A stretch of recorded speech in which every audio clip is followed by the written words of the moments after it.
Chapter 1. Night Work. There was nothing different about that night. It was the same as every other night, I thought. But that night my life started to change. I didn't know it then, but I know it now. It was a January evening and it was cold and dark. I was leaving to go to work and I was wearing my uniform. Tom, my boyfriend, was watching a DVD. "Bye, Tom," I said. He didn't answer. "Tom, you know I don't like you working at night," he said. He said this every night. He kissed me, but the kiss felt cold. I walked out of the front door. We lived in a comfortable new house in Greenwich, southeast London. I thought I knew who I was. I thought I knew what I wanted. I had Tom, my man. He was older than me, tall with blonde hair and blue eyes. He liked buying me things, clothes, shoes, jewelry, expensive things. For my 18th birthday, he gave me a gold watch. We met when I was at school. I wanted to be a writer then. Tom laughed at me. He told me writers were intelligent. "You're not intelligent," he said. "You're beautiful, but you're not intelligent." And I believed him. I moved in with him when I finished school. I didn't think about the rest of my life. I thought I was in love. Tom was all I wanted. That night I started the car and drove through the dark. It was very cold. As I drove, I thought about Tom. I put my hand up to my face. I could feel his cold kiss on my cheek. Tom said the night was his time with me. He said I didn't need to work. It wasn't a great job, but I liked the money. And I liked shopping. Now I could buy the things I wanted. For the first time in my life, I was earning some money. For the first time in my life, I didn't need Tom for everything. Chapter 2. Within high fences, I arrived at work. I showed my identity card to the guards and drove through the gates. I stopped my car, got out, and walked to the next gates. I showed my identity card again to some more guards. Then they opened the gates and let me in. I was now at work. I worked in a center for asylum seekers, people who want to live in Great Britain because of bad problems in their countries. When I first started working as a guard, I didn't know much about asylum seekers. Now, I was beginning to understand more about the people I was guarding. Sometimes asylum seekers come to this country because there is terrible fighting in their countries, and they are afraid. Asylum seekers come here because they hope they will have a better life in Britain. When they arrive, asylum seekers wait to know who can stay and who must go home to their countries. Sometimes the asylum seekers wait in the center for days, sometimes for weeks, and sometimes for months. We were all locked in together. At the end of every night's work, I could go home, but the asylum seekers had to stay in the center. When you have a lot of people together in one place, you have to have rules. Rules tell people what they can and can't do. I didn't always agree with the rules, but I had to make sure everybody followed them. It was my job. I went to the dining room. Dinner was finished, but there was nowhere else to go. Most of the asylum seekers spent their time here, but there was nothing to do. The tables and chairs and walls were gray. I walked around the dining room and looked at all the faces. Some of them were very sad. Some were just tired and afraid. I wanted to make them feel better. I tried to smile, but when they saw my uniform, they looked away. To them, my uniform said, "I am not your friend." People were waiting for a cup of tea or coffee and a biscuit. Bill, one of the other guards, was watching them. I saw a woman at a table. She had a little boy with her. They both looked really sad, really tired. "Do you want some tea or coffee?" I asked the woman. She didn't understand. I began to speak again, but there was a shout. The woman and the child looked up. They looked really afraid. Bill was shouting at a tall man. "Put it back," he shouted. "I saw you. You were stealing." The tall man had black hair and dark eyes. He looked down at Bill. "Steal?" he said. "Yes," said Bill. "You took something that wasn't yours." The tall man looked at the 2 biscuits in his hand. "But this is a biscuit," said the man angrily. "It isn't something expensive. You can only have 1 biscuit. It's the rules. You took 2, said Bill. "But this biscuit isn't for me," said the tall man. "It's for that boy." He looked at the little boy with the woman. The boy was afraid to take a biscuit. He was afraid of the rules. There are so many rules here. "Yes," said Bill, "and you have to follow the rules." The tall man wasn't afraid of Bill's words. He turned and walked away. He gave the 2 biscuits to the boy and smiled. It was a beautiful smile. The boy was too tired to smile back. He ate the biscuits quickly. 1, 2. He was very hungry. The man smiled at the boy again, and I smiled at the man. The tall man looked at me for a moment and stopped smiling. Then he turned his back to me. I wanted to tell him I was a friend, but my uniform said something different. It said, "I am not a friend." It said, "I agree with all these rules." The tall man saw my uniform, and he understood what it said. But that night, my heart was saying something very different to my uniform. Chapter 3. Talking to George. I finished work at 8 o'clock the next morning and drove to the supermarket. I wanted some fruit. I always wanted to eat good things after working in the asylum center. At work, everything was gray, but outside, there was so much color. At work, I thought, the only beautiful thing was the tall man's face. I bought some fruit and drove home. Sometimes when I got home from work, Tom was still angry with me. But today he wasn't there. He was at work. I was happy to have the house to myself. I looked at all my things. I looked at the clothes and the shoes in the bedroom, the big, expensive television in the living room, my beautiful watch. What did all these things say about me, Nancy Richardson? The asylum seekers didn't have many things. Did I need all these things? I didn't know anymore. I put my favorite music on the CD player. I could see the tall man's face looking at me. He wasn't smiling. Perhaps he didn't like me, I thought. This made me sad. I didn't know why. I didn't know anything about him, but I wanted him to like me. I was at work, standing near the biscuits and coffee, when I saw the tall man again. He came past and my heart jumped. He put his hand into the box of biscuits. "Look," he said. 3 biscuits. What are you going to do?" His face was hard.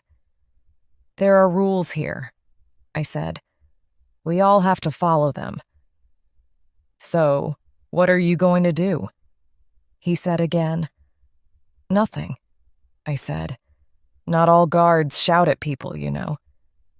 He looked at me. That little boy, he said. Hamid. He saw people kill his father and his brother. They tried to kill him too. I couldn't speak. He left the country with his mother, and they traveled for 2 weeks to get here. When I gave the boy the biscuits, I wanted him to feel better. But how could he feel better with just biscuits? Most of the time, I didn't think too much about why people left their countries. But this man was making me think, and I found it hard. Hamid and his mother will get help here, I said.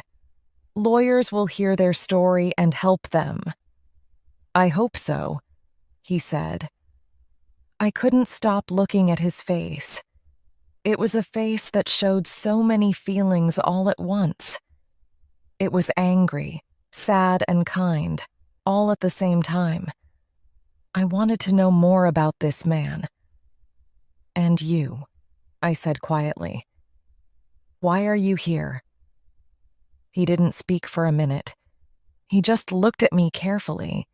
Then he said, Why are you here yourself? I looked away. I was afraid of how I was feeling. I'm just doing my job, I said. I looked back at him. My name's Nancy. What's yours? I'm George, he said. And when he smiled that beautiful smile, my heart jumped again. And do you agree with all the rules here? He asked. No, I replied. Not all of them. Then why are you doing this job? I didn't know what to say. I did it because I liked having some money. I wanted to be a writer, I replied, but I left school early. You can do anything if you really want to, said George. Maybe, I said. We talked some more. George was making me think about things. Writing was something I always loved. Perhaps I could write. Tom was the only person who said I couldn't.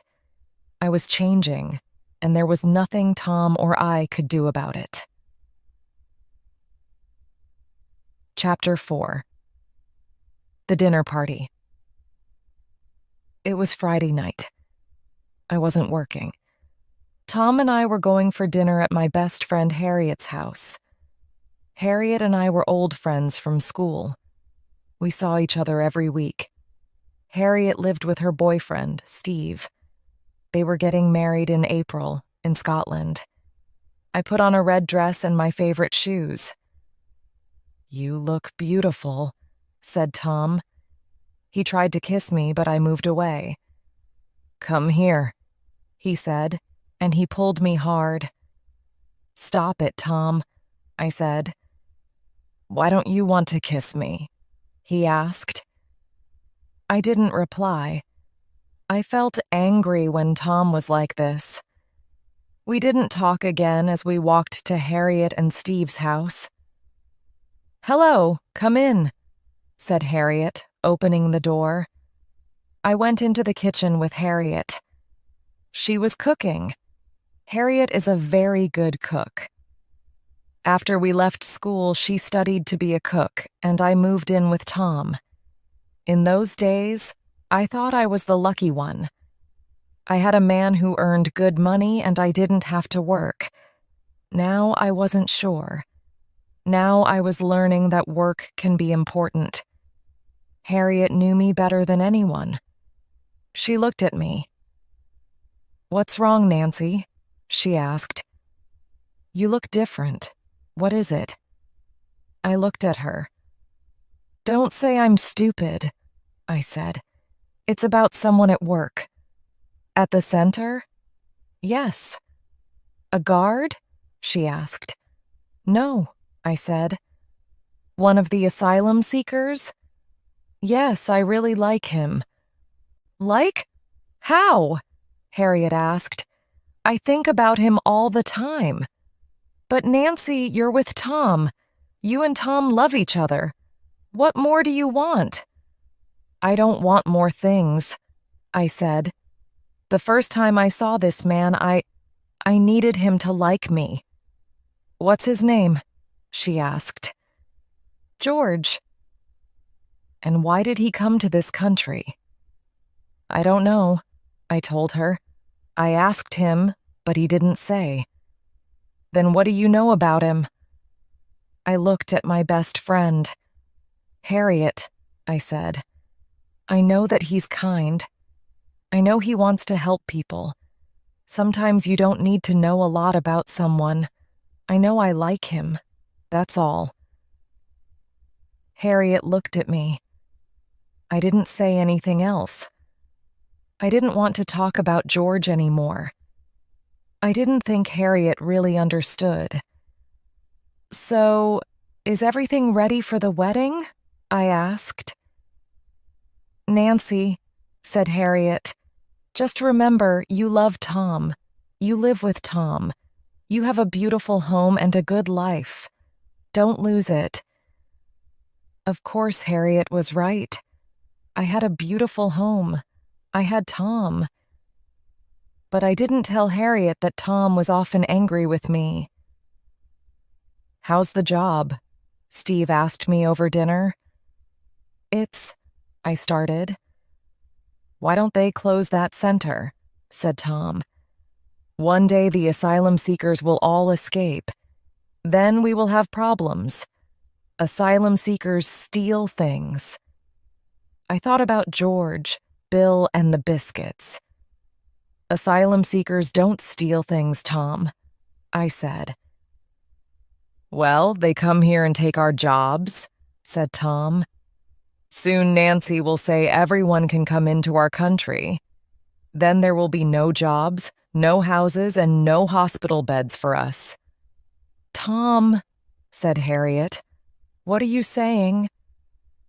I'm talking about asylum seekers that come here to get a good life, said Tom. This is our country, not theirs. Our country? Who are we? Asked Steve. Us. Me. People who were born here. So, said Harriet, do you mean that I can't live here because my father was born in Scotland and my mother was born in Italy? She was as angry as me. That's different, said Tom. Why is it different? Asked Harriet. I'm talking about people from the other side of the world. They come here and take our jobs and houses. People come to this country because they are afraid to stay in their countries, I said. It isn't easy for them to leave their homes. I hear some terrible stories at the center. These people need our help. Tom laughed. Stories, that's what they are. Nancy is so sweet she believes anything. More cake, please, Harriet. Tom knew we didn't agree with him, so he started talking about something else. That night, in bed, I couldn't look at Tom. The one night I have you at home and you don't want to talk to me, he said. I don't know you anymore, Nancy. I didn't answer. I waited until he was asleep, and then I turned and looked at him. Tom with his angry ideas about asylum seekers. Do I still love him? I asked myself. I closed my eyes, but I could see George and not Tom. Chapter 5. In Danger. The next time I saw George, he was standing outside the gray building smoking a cigarette. He smiled at me and my heart jumped. Do you want a cigarette? He asked. I don't smoke, I said. And then I added, but I don't mind smoking. I looked at him.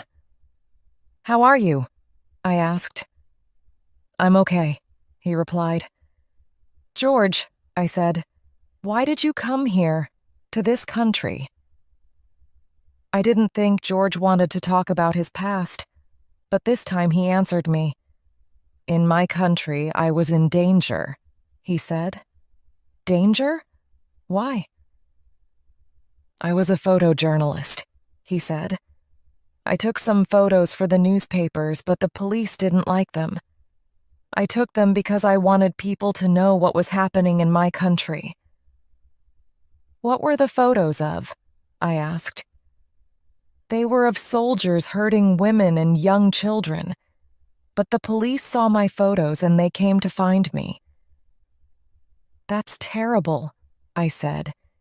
You were trying to help those women and children. Yes, he said.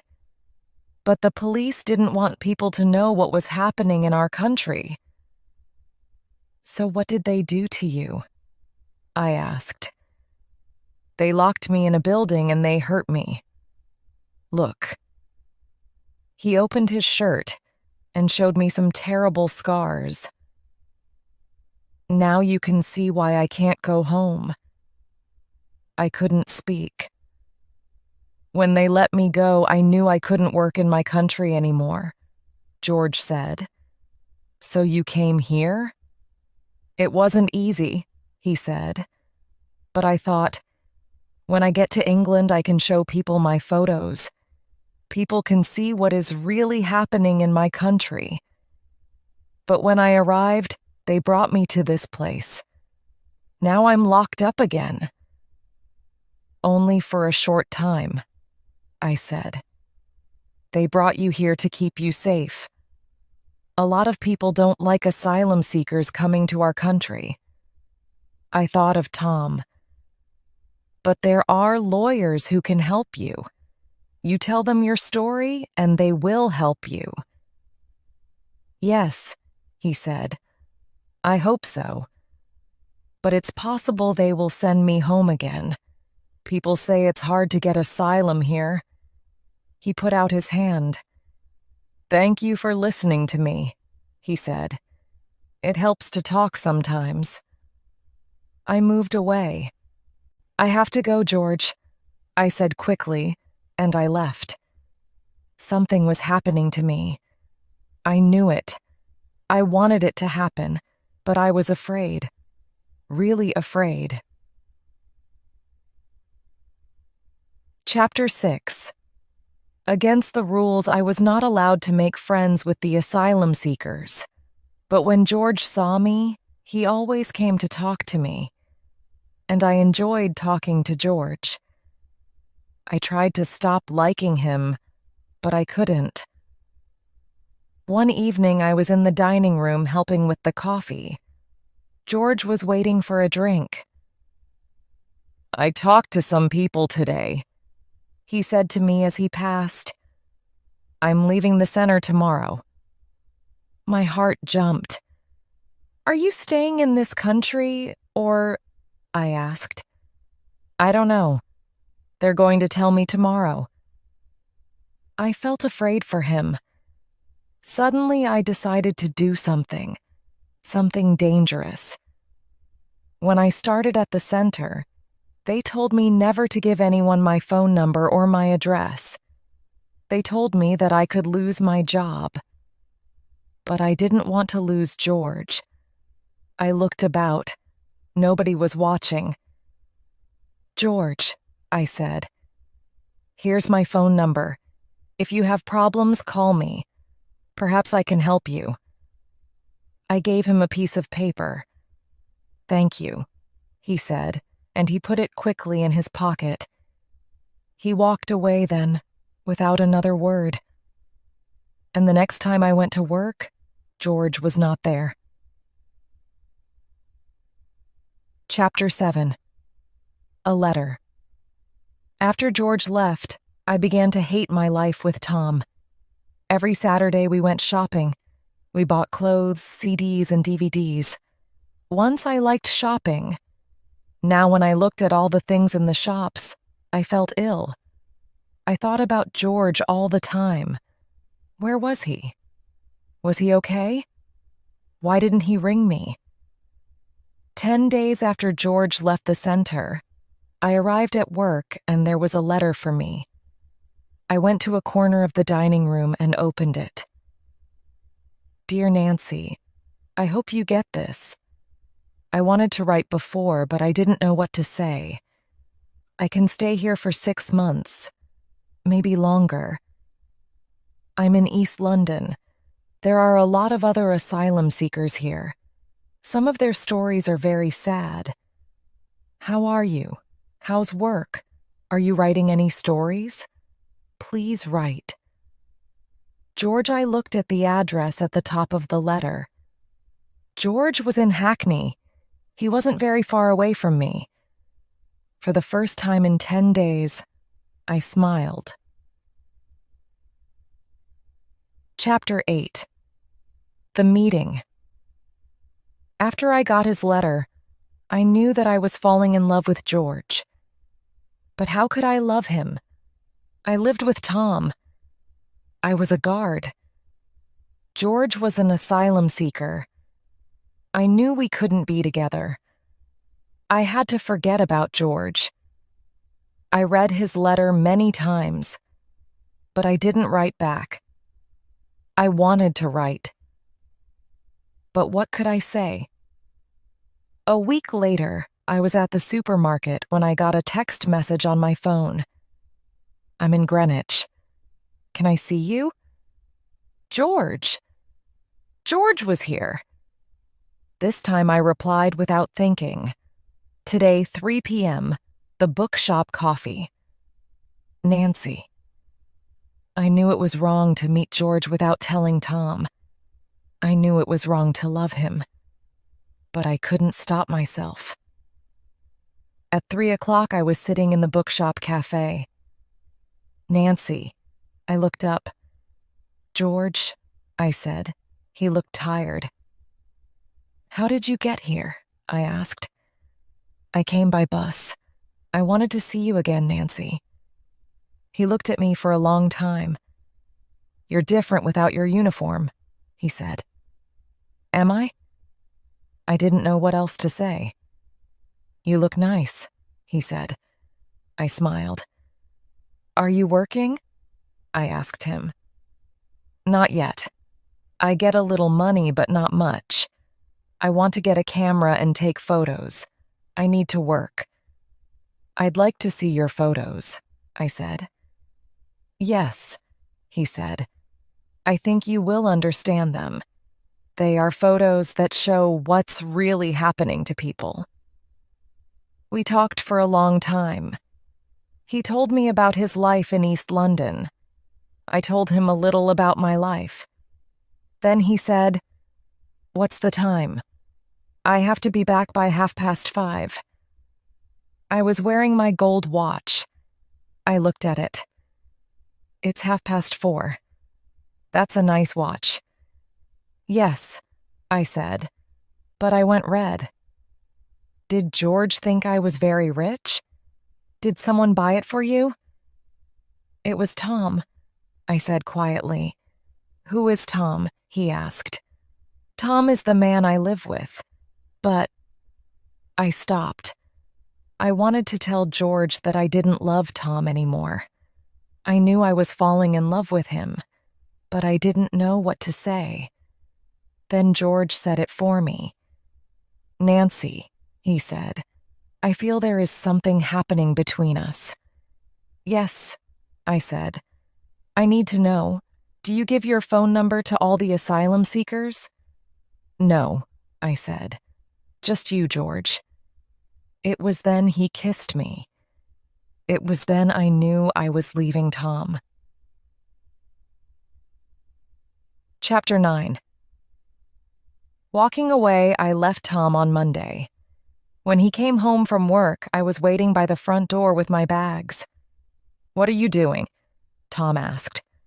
I'm leaving, I said quickly. What do you mean, leaving? Leaving you. No, said Tom. No, Nancy, you can't. What will you do without me? This wasn't easy. I didn't love Tom anymore, but I didn't want to hurt him.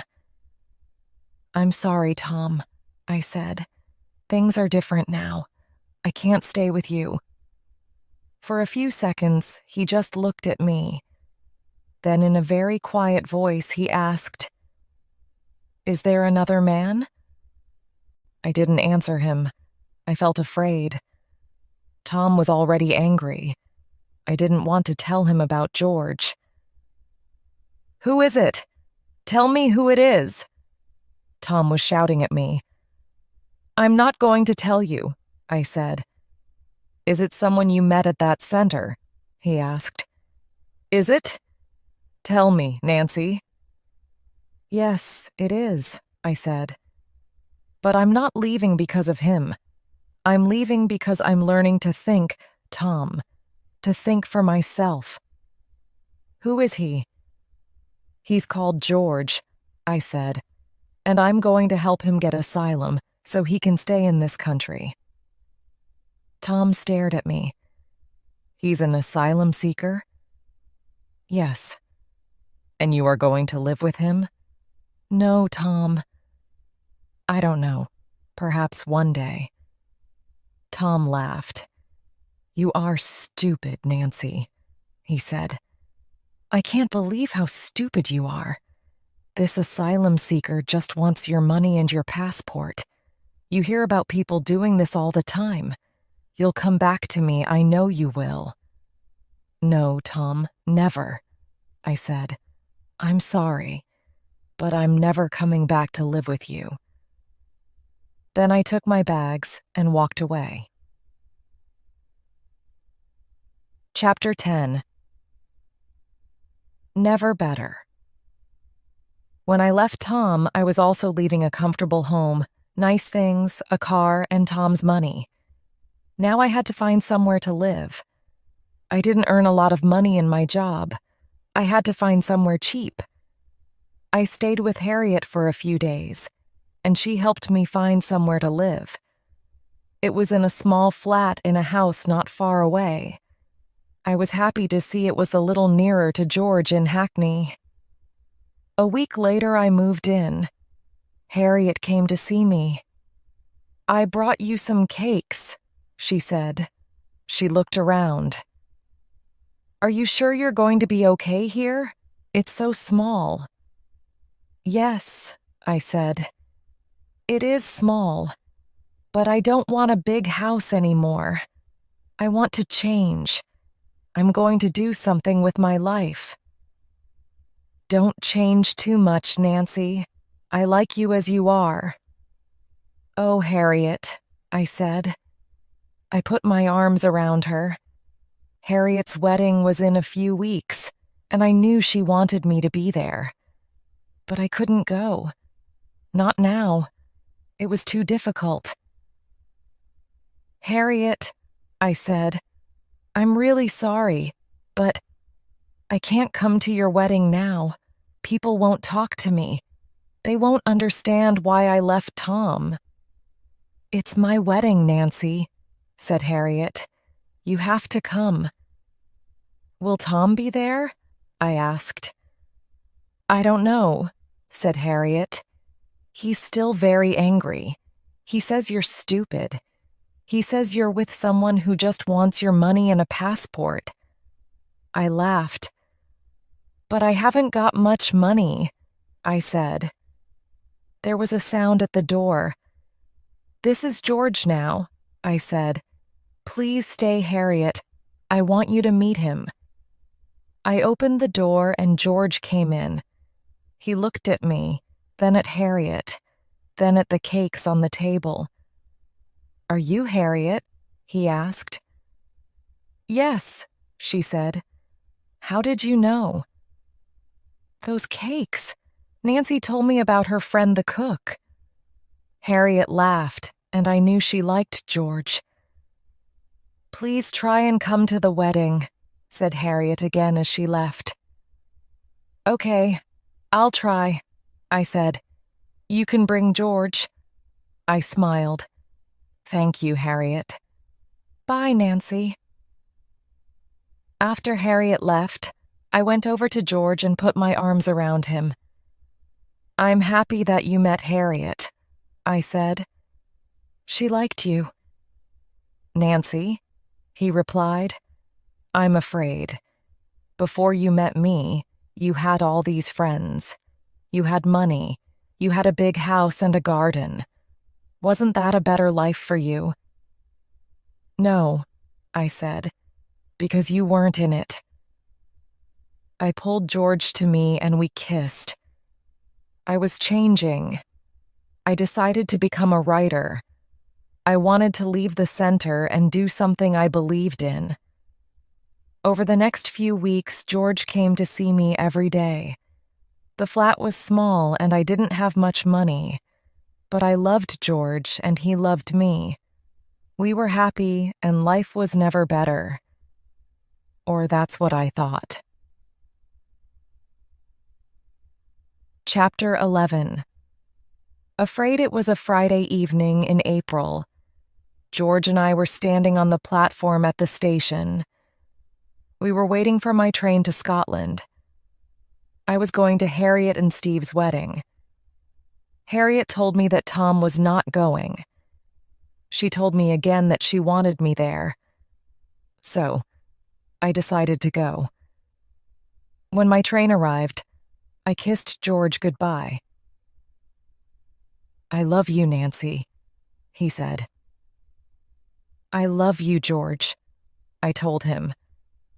I wanted him to come with me, but he didn't want to. Your friends won't understand why you're with me and not with Tom, he said. No, I said. You're probably right. It's too soon. But one day they'll understand. I put my arms round him and kissed him again. I'll see you on Sunday. Use my flat while I'm away. You can stay there. My flat was small, but he said it was better than his room. I'll be here when your train arrives, he replied. The wedding was beautiful, but I thought about George all the time. As I traveled back to London on the train, I couldn't wait to see George. We were so in love. I knew now that I never really loved Tom. I only thought I loved him. I didn't really know what love was before. And I also knew that George loved me. I couldn't wait to see him, to feel his arms around me. The train arrived at last. I looked for George. There were a lot of people on the platform. I couldn't see him. I got out of the train and looked around. I waited until the platform was empty, but I still couldn't see him. I felt strange and cold. Was something wrong? No, I told myself. He had to get a bus here. Buses were often late, but he knew that. Why didn't he leave earlier? Perhaps he was waiting outside. But I didn't see him. I felt afraid. But what was there to be afraid of? I waited. I waited for a long time. Then I decided to get a taxi home. Perhaps George was ill. The taxi stopped outside my flat. I ran in and I looked about. My drawers and cupboards were open and there were things everywhere. George? I called. No reply. Then I saw that some of my things were not there. My CD player, my small television. I started looking for my other things. I looked by my bed for the box where I kept my gold watch. I didn't wear it anymore. It made me think of Tom. But I knew it cost a lot of money. It wasn't there. I was afraid. I wanted George. George, I shouted. But of course, George wasn't there. Chapter 12. The police. I walked slowly around my flat. Who got in and took my things? I thought. Only George and Harriet have keys. It couldn't be George. He loves me.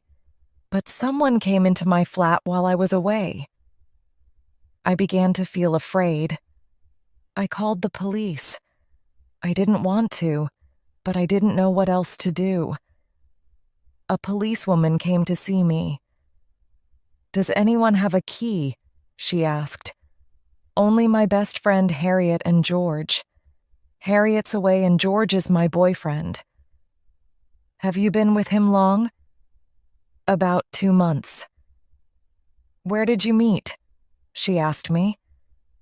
"At work." "Does he work with you?" she asked. "No." "So what does he do?" "He's an asylum seeker. He's waiting for lawyers to tell him he can stay in this country." "So he needs papers to work here?" she asked. "Yes, but he's going to get the papers soon." "Is your passport here? Let's go and see, please." We looked in the cupboard where I kept my passport. It wasn't there. "Do you have any idea where your boyfriend is?" asked the policewoman. "We need to talk to him." I opened my mouth, then closed it again. I didn't want the police to find George. "No," I said. "I don't know where he is. We saw each other every day before I went to Scotland, but he wasn't here when I got back." "Okay," said the policewoman. "Well, if you see him, please phone us." "Of course," I said, and she left. The rest of that day, I waited. I waited all day for George to call, but he didn't. I tried calling him, but there was no answer. Chapter 13. Another party. I couldn't sleep that night. I lay in bed with my eyes open, thinking and thinking. Did George take my things? Was Tom right? Did George just want my money and my passport? But then I thought of his beautiful smile. I thought of his kiss. I thought of all the times we talked. George wanted to help people.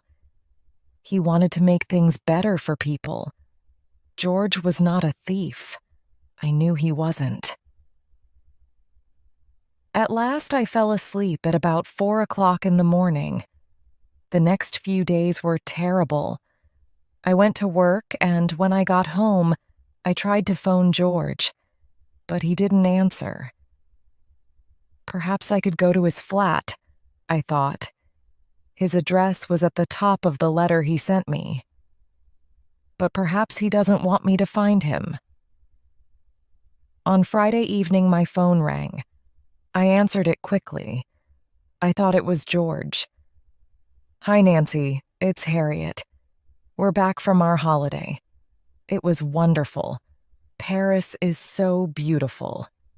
"Good," I said. "I'm happy for you." "Are you still coming to our party tonight, Nancy?" she asked. "Oh, I don't know, Harriet. I forgot she was having a party. What's wrong, Nancy? You sound terrible." It was good to hear Harriet's kind voice, but I still felt bad. I told her about my flat and George. "Oh, poor Nancy," she said. "I can't believe it. That's terrible. But are you sure it was George?" "No, I don't believe it was George, but the police think it was him." "You tried phoning him?" she asked. "Yes, he's not answering." "What about his flat? Do you have his address?" "Yes, but I don't think he wants to see me. He knows where I am." "Where is he? Why isn't he here?" "Nancy, we'll just have to wait and see. I know it's hard for you, but you can't be by yourself after this. You need to be with people." "Come to the party, please," said Harriet. "I really don't feel like a party," I replied. "Oh, come on, Nancy. It'll make you feel better." I didn't want to go to a party, but Harriet was right. I didn't want to be by myself. So that evening, I got the bus to Harriet's house. She opened the door and put her arms around me. "Have some champagne," she said. "You need something to make you feel better." "Thanks, Harriet," I said. She gave me a drink in the kitchen. I went into the sitting room. It was full of people. Everybody was smiling and laughing and talking. I felt more alone than ever. Perhaps I'll go home, I thought, when someone said my name. Chapter 14, My Old House. Nancy! My heart stopped for a second. I looked up. It was Tom. "Good to see you," he said. "How are you?" "I'm fine," I answered. I was trying hard to look okay. Inside, I felt terrible. I looked at him. Wasn't he still angry with me? "Have another glass of champagne," said Tom. "Tell me about your new life. I want to know." "There's not a lot to tell," I said. "I've got a new job." "Here," he said. He gave me another drink. He didn't really want to know about my new life. "Thanks," I said. The champagne was good after my terrible week. I drank it quickly. Then I drank some more. "You okay?" Tom asked. "No, Tom, I feel ill. I need to rest, but it's so noisy here." "Why don't you come back to my house? It's quiet there." "Okay, Tom," I said. I felt too ill to say no. Tom took me by the arm and helped me walk back to my old house. On the way, he started talking. "Steve told me about George," said Tom. "What did he say?" "He said George took things from your flat, your watch, your CD player, and your passport. He said the police want to talk to him." "The police don't know George took my things," I said. "You were stupid. You left me for him." "Tom, I don't want to talk about this." I still felt ill. We got to the door of my old house and Tom opened it. "It's not too late," he said. "You can move back here." "No, Tom," I said. "I don't want to be with you anymore." We went into the sitting room. "I'll make coffee," said Tom. "While you think." He went into the kitchen. I looked around. It was strange to be back in my old house. I walked over to the CDs and started looking at them. That's strange, I thought. There was a little box behind the CDs. I picked it up and looked at it carefully. I opened the box. My gold watch. I looked at the back of the watch and saw NR, my initials. I felt myself go cold. Tom came in with the coffee. "Well," he said, "what are you going to do now you know George took your things?" "George took my things, Tom," I asked. "Yes." "So," I said. My voice was hard. "What's this then?" I showed him the watch, and Tom's face went white. "Tom, why is my watch here?" He didn't speak. "Did you go to my flat and take it?" I asked. "Did you take my other things too?"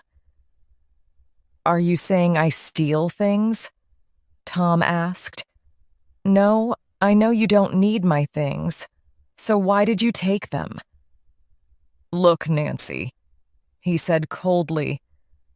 "I gave you everything you wanted, but you left me for an asylum seeker with no money. I wanted to show you it was a mistake." "But it wasn't a mistake, Tom," I said. "George and I love each other." "He was using you to get a passport and money," said Tom. "No, he wasn't, Tom. George is a good, kind man. He's kinder than you'll ever be," I shouted. "You wanted George out of my life. That's why you did this. and now the police want him. I was so angry. Tom tried once more. "I'm not letting you go again," he said. He was walking towards me. I turned and opened the front door. "Goodbye, Tom," I said. I threw my watch at him and I ran out of the house. I ran back to Harriet's house. "Nancy," she said, opening the door. "What's wrong?" "Harriet," I said, "can I use your phone? I need the police." Chapter 15, Our Story. The police found my passport, CD player, and television in Tom's garage. That night I stayed at Harriet's house. In the morning I tried to phone George again. There was still no answer. "Perhaps he isn't in the country anymore," I said to Harriet. "What's his address?" she asked. I found his letter in my bag and looked at the address at the top. "Here," I said, and I showed Harriet the letter. "Okay," said Harriet. "Come on, we'll go there now. I'll drive." I put my arms around Harriet. She really was a good friend. We got into Harriet's car. She drove fast. "I can't believe Tom did this," said Harriet. "Where did he get a key from? Do you think he took it from our house when we were away?" "I don't know," I said. "It isn't important. The police are talking to him now. He'll have to tell them everything." "Tom was so angry because you left him for an asylum seeker," said Harriet. "But I didn't think he could be so bad. I really didn't think he could do something like this." "I know," I said. "But when we were together, he was always angry with me. He thought he could stop me doing what I wanted. He stopped me writing. He didn't like me working. He always wanted to stop me doing things. Now he's trying to stop me seeing George." I felt terrible when I said George's name. I really wanted to see him again. "I'm afraid," I said to Harriet as we stopped outside George's address. It was a big old house. "What are you afraid of?" she asked. "I'm afraid he isn't here. But I'm also afraid that he is here and he doesn't want to see me. Why hasn't he phoned me?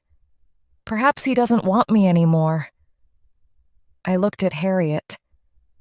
"Go in and ask," she said. "You need to know." "Can you come with me?" I asked. "No," she replied. "You need to go by yourself." I got out of the car and went in through the door of the building. There were some children playing inside by the stairs. "Excuse me," I said. I saw in their eyes that they were afraid. "Do you know a man called George?" I asked them. They looked at each other, then smiled. "George, George," they sang. They started to laugh and ran up the stairs. A few minutes later, they came back again and ran out of the building into the street. I looked at the empty stairs. Did they understand what I said? There was no one there. I started to go out of the door. "Nancy." I turned around. George was standing at the top of the stairs. "George," I said. He didn't move. "George, please speak to me. I need you." "Nancy," he said quietly. "I want you to know I didn't take your things from your flat." "George, I know you didn't," I said. "I went to your flat while you were away and I saw everything. Your television wasn't there. There was a broken glass.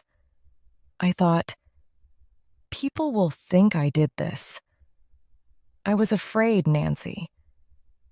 "Is that why you went away from me?" I asked. "Yes. When I saw your flat, I thought, Nancy had a big home and lots of money before she met me. Now she lives in a small flat and people don't like her being with me. People don't understand. Perhaps we can't be together, Nancy. George, yes, I had a big house before I met you, but I wasn't happy. George began to walk down the stairs. But can I make you happy? He asked. George, I said, the last few days were the worst in my life. I thought about you all the time. I didn't know where you were or why you left me. I thought about you too, he said. He was next to me now. I looked into his lovely brown eyes. I love you, George, I said, and I want to be with you. I love you too, Nancy, but perhaps I'll have to leave. Perhaps I'll have to go back to my country. We don't know yet. Being together isn't going to be easy. No, it isn't going to be easy, but we can help each other, I said. Together, we can do anything. He smiled. Then he kissed me. I knew then it was going to be all right. I knew George and I were going to be together. George showed me that I could change. He showed me I could do anything I wanted.